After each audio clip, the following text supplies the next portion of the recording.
Here at ICT, we're not only focused on making breakthroughs in transportation research, but giving back to the community as well. Here's another example of our engineers and students using their expertise, this time to find the graves of forgotten soldiers, all the while helping the local Boy Scouts.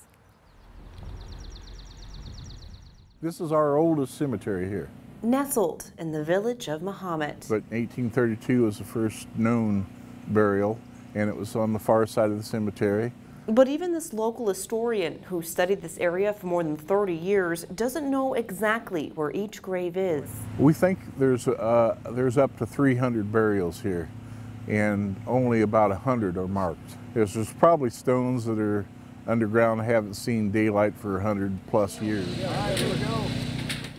Enter the team of University of Illinois Ph.D. students and ICT transportation engineers. So let's just get around this tree. Yep. All right? So we want to follow the cord. The equipment usually used for roads and bridges. Before this, all I'm thinking of is using this technology in construction sites, but this is the first time I'm using this to do this kind of job. Ready? Yep. Go. This kind of job involves pinpointing the buried. There.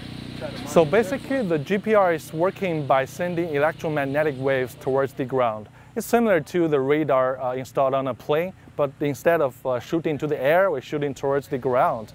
Whenever there's something different than soil, it will generate a reflection. So potentially on the screen, we can see a parabola. It's like a shape parabola. So then we know that there's something different than soil. It can be a body, or a coffin, or a hollow space, or even a tree root. But as long as that is something different underneath, we need to mark that. And we can analyze later what's going on beneath the surface. The data that we are collecting thus far is almost exclusively of the grave sites, and where that will help them in locating potentially some buried gravestones is that if we have a grave site marked and there's no visible stone, they know then to look in that area for a buried gravestone. Historians say among the forgotten here, several soldiers. That didn't sit well with Boy Scout Logan Weiss. And I just want there to be a marker of this man existed in this world, and let's honor him. Weiss enlisted the help of a few friends. I've always had a fascination with the Army.